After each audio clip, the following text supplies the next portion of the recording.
Imagine the very first storyteller, maybe a caveman sitting around a campfire. Perhaps the very first communication was not really a story, but just a physical need, like this caveman was hungry, so he rubbed his stomach and he pointed his mouth and he said, aha, or maybe, ah. I'm not sure exactly how the syllable should be emphasized. In addition to making an idiot of himself, he also might have communicated. He might have let the other cavemen around the campfire know that he was hungry. And why?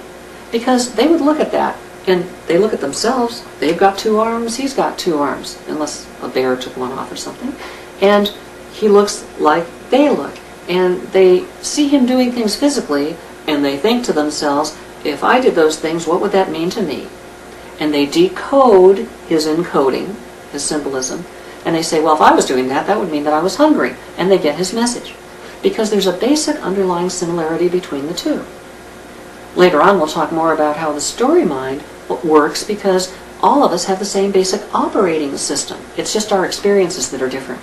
And because we have the same operating system, it forms a carrier wave. And when we communicate, we can see in the story mind that anything that's the same as the operating system, we can pull out and then get the information that was attached to that carrier wave, which is the storytelling message. Okay. Now, this caveman communicates that way. After a while, he gets a little more sophisticated, and he's able to do such things as describe a linear series of experiences. Perhaps he wants to describe how to get to a place where there are berries, or how to avoid a place where there are bears.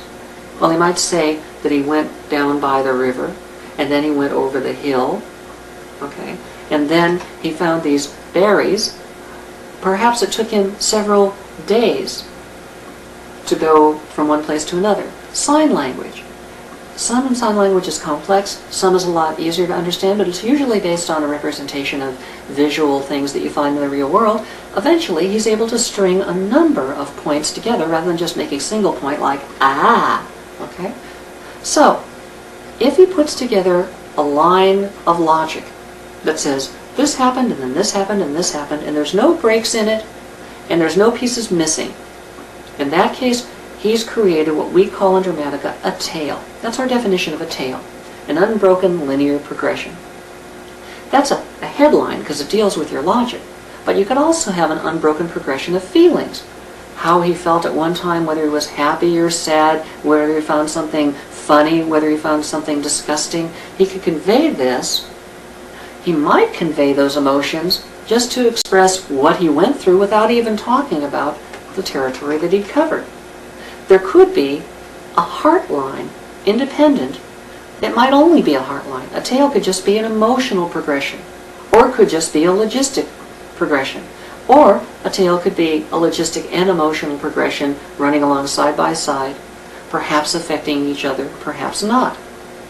Let's look at that in a little more depth. We know that the human heart cannot just go from one emotion to another without going through steps in between. There are feelings in between that you have to go through to get from one mood to another mood. Now, if you start with one emotion, you may be able to jump to any one of a number of emotions, and then from any of those jump to others, but you can't jump to all of them. If you could, then we'd just be bopping about from one feeling to another, and there would be no growth, there would be no emotional development, but we know there is. And that's an indicator that we can't go from any one thing to any other thing, but there is direction to it. You look at Freud's psychosexual stages, you look at the 7 stages of grief. You have to go through them in a particular order. You can't skip over any. If you do, there's an emotional misstep. It feels untrue to the heart. And a story that has a character go through and miss a step, skip a step, or jump to another emotion that they couldn't get there from here, that will then feel wanky to the audience. It'll feel like the character stopped developing in a way that they could follow with their own hearts, and it will jump the audience right out, and they'll look at the character as being a fabrication rather than someone they identify with. So the idea is to create this linearity, but doesn't that linearity create a formula? Well, it would if you could only go from one emotion to a particular next one to a particular next one and so on. Then there'd only be one path you could take. But as mentioned earlier, from one emotion there are several, not all, but several that you might go to. And when you go to one of those, there are several others you might go to next.